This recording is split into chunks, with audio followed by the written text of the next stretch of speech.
Hey everyone, welcome back to The Explainer. Today, we're diving into what's honestly the ultimate tug-of-war of our modern era, the relentless, exhausting drive for professional success clashing head-on with our deep, human need for actual personal fulfillment. We're going to look at what this so-called time squeeze is really costing us, not just on a spreadsheet, but in our actual day-to-day lives.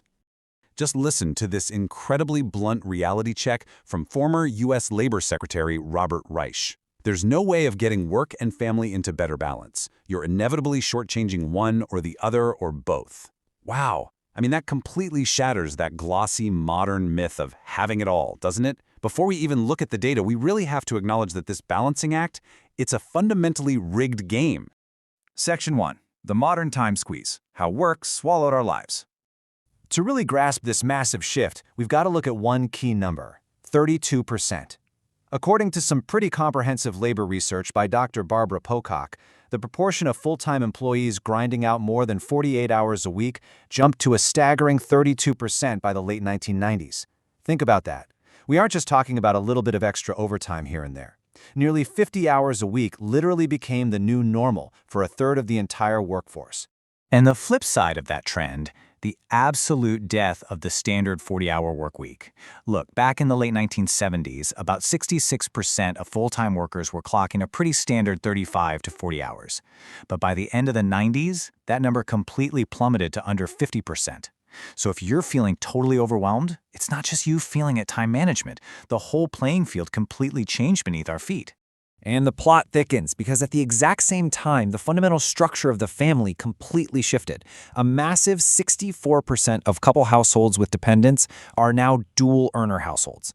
When you smash together the death of the standard work week with families where both parents are working full-time, well, you got a recipe for severe, widespread time scarcity. We are all feeling the squeeze. Section 2. The hidden cost to families, collateral damage at home. We hear a whole lot of buzz about family-friendly companies these days, right? But the research warns us to distinguish between family-friendly frills, ping pong tables in the break room, occasional work-from-home days, or generous policies that no one actually dares to use, and family-unfriendly core conditions. Let's be real, you absolutely cannot solve the crushing burden of mandatory 60-hour weeks with a Friday office pizza party.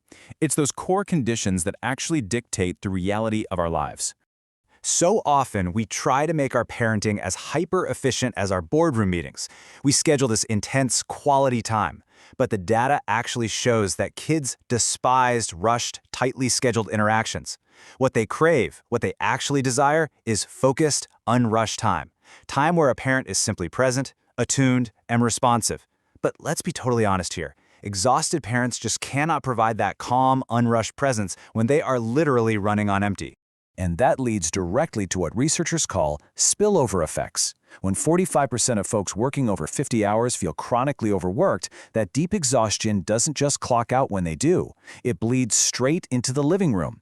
We start seeing decreased intimacy, total emotional drainage, and bad moods spilling over, which fundamentally alters and damages relationship dynamics with our partners and our kids. The stress literally follows us home. Section 3.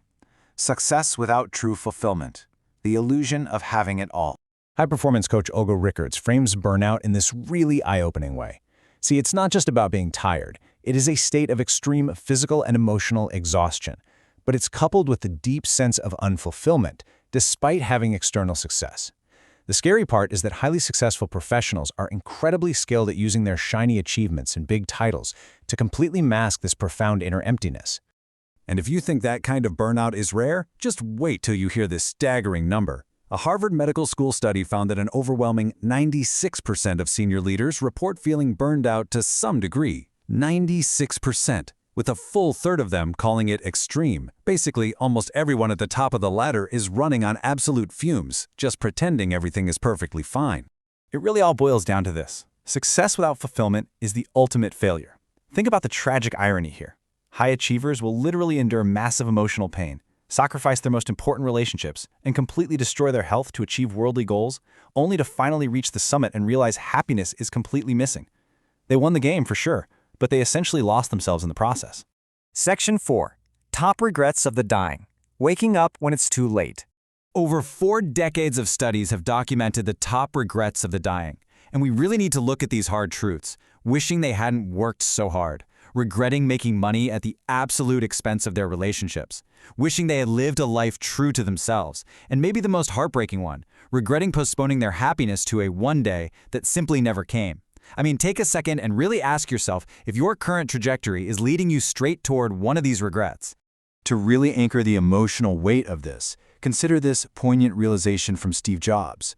Faced with his own mortality, he noted that death strips away all external expectations, all the pride, all fear of embarrassment or failure. It leaves only what is truly important.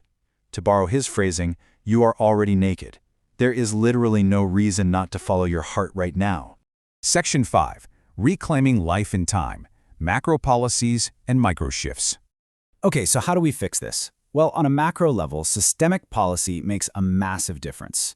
We can see a really sharp contrast between the US and Australian models, which are heavily characterized by endless hours and burnout, and the French model. When France implemented a statutory 35-hour workweek, the early data showed some pretty incredible results: lowered unemployment, and workers reporting a massive increase in leisure, family activities, and just overall life satisfaction. The system itself absolutely matters. But look, beyond those big systemic shifts, we have to take individual action. Olga Rickards outlines a clear, three-step coaching process to stop all this self-sabotage. First, get real and clear about what you actually want, not what society expects of you. Second, release and renew. That means doing the hard work to heal the emotional baggage and traumas keeping you stuck on the hamster wheel. And third, upgrade and integrate, actively rewiring your brain for new, healthier behaviors. It's all about actually aligning your daily life with your deeply held values. Now, you definitely need to be patient with yourself here. Neuroscience tells us it actually takes the brain between 18 and 254 days to truly adopt new beliefs and behaviors. So, deep, meaningful change, it requires significant time and serious neurological rewiring. It definitely doesn't happen overnight. But honestly, that is exactly why taking that very first step today is absolutely crucial. You have to start the clock. So I want to leave you with a really bold question about how you're going to spend your time tomorrow. If today were the last day of your life, would you want to do what you are about to do today? If the answer has been no for too many days in a row, well, it's time to change the equation. Thanks for joining me on this explainer, and I'll catch you next time.